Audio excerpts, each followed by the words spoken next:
दोस्तों 14 अक्टूबर यानी कि आज का दिन भारतीय इतिहास में सबसे बड़ा ऐतिहासिक दिन माना जाता है, क्योंकि इस दिन एक अकेले व्यक्ति ने किस तरह से भारत के धार्मिक इतिहास को बदल करके रख दिया था।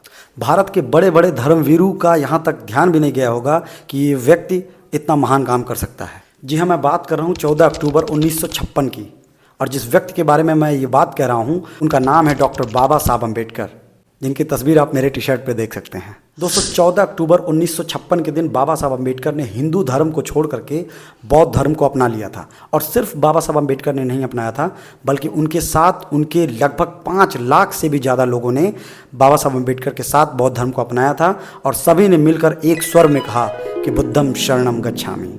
अब यहाँ पे 2 सवाल खड़े होते हैं दोस्तों। पहला कि बाबा साहब अम्बेडकर ने हिंदू धर्म को क्यों छोड़ा, और दूसरा कि बाबा साहब अम्बेडकर ने सिर्फ बौद्ध धर्म को ही क्यों अपनाया। हमारे देश में या पूरे विश्व में बहुत सारे धर्म एग्जिस्ट करते हैं, तो बाबा साहब ने सिर्फ बौद्ध धर्म को ही क्यों अपनाया। तो इसका जवाब मैं आपको देता हूँ। सबसे पहले बात करते हैं कि बाबा साहब अम्बेडकर ने हिंदू धर्म को क्यों छोड़ा। दरअसल बाबा साहब ने ऐसे ही नहीं छोड़ दिया था। बाबा साहब अम्बेडकर बहुत ही विद्वान व्यक्ति थे।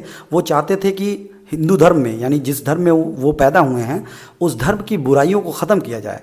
इसके लिए उन्होंने बहुत सारे लोगों से, जो धर्मवीरू लोग थे, उनसे बात करना चाहा, लेकिन किसी ने उनकी बात नहीं मानी, किसी ने उनसे बात तक नहीं की। और धर्म तो बाबा साहब अम्बेडकर ने 14 अक्टूबर को छोड़ा, लेकिन उससे पहले इस चीज़ का संकेत बाबा साहब अम्बेडकर ने दे दिया था। उनका एक स्टेटमेंट, जैसा कि उन्होंने बोला था कि मैं पैदा तो हिंदू धर्म में हुआ हूँ, ये मेरे बस में नहीं था, लेकिन मैं मरूंगा हिंदू धर्म में नहीं। तो दोस्तों बाबा साहब अम्बेडकर ने हिंदू धर्म क्यों छोड़ा, इसका सबसे मेजर कारण मैं बताता हूँ। वैसे तो इसके बहुत सारे कारण हैं, लेकिन एक मेजर कारण पे मैं बात करूँगा। इन धर्मों का अपने अनुयायियों को एक सख्त निर्देश रहता है कि धर्म और आस्था पे कभी सवाल नहीं खड़ा करना है। धर्म जो बात कह रहा है उसको आपको आंख मूंद करके स्वीकार करना है। धर्म और आस्था पे कोई सवाल जवाब, कोई तर्क वितर्क नहीं करना है। ये सभी धर्मों का रूल है, जितने भी धर्म एग्जिस्ट करते हैं, लगभग सभी धर्मों का। इसको अगर सरल शब्दों में कहा जाए दोस्तों, कि धर्म कहता है कि मेरी कही गई बात को आप मानो, और वो सही है या गलत है फिर भी मानो। अगर आपका विवेक कहता है कि ये गलत है, आपका दिमाग कहता है कि ये गलत है, तब भी इससे फ़र्क नहीं पड़ता, आपको मानना पड़ेगा। वो चीज़ को मानो, आप जानो नहीं, उसके पीछे रीजन को मत जानो, और उस पर सवाल तो कतई नहीं उठाना।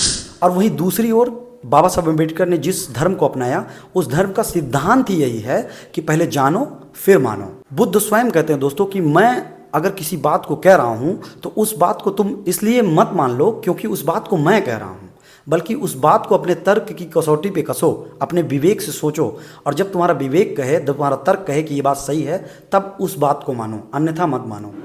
तो ये बहुत ही बड़ा मेजर डिफरेंट है बौद्ध धर्म में और बाकी अलग धर्मों में। इसलिए बाबा साहब अम्बेडकर ने इस धर्म को अपनाया था।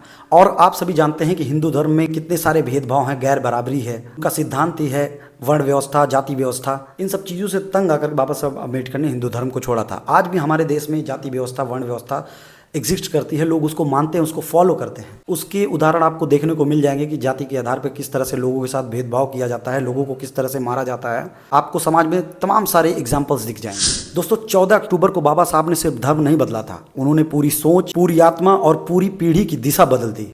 अगर आज हम बराबरी से सर उठा करके जी रहे हैं, तो उसकी नींव डॉक्टर बाबा साहब अम्बेडकर ने 14 अक्टूबर 1956 को रखी थी। दोस्तों हर धर्म के अपनी अच्छाइयाँ होती हैं, अपनी बुराइयाँ होती हैं, और आज का समय ये है कि हमें अपने धर्म के अच्छाइयों को प्रसारित करना चाहिए। तो यहाँ पे मैं आप लोगों से कहना चाहूँगा, आप लोग किसी न किसी धर्म से रिलेट जरूर करते होंगे, तो आपके धर्म की सबसे अच्छी बात कौन सी है उसको कॉमेंट बॉक्स में लिखिए, ताकि लोग उसको पढ़ करके अच्छाई के रास्ते पर चल सकें। और ये वीडियो कैसा लगा मुझे ज़रूर कमेंट बॉक्स में बताइएगा।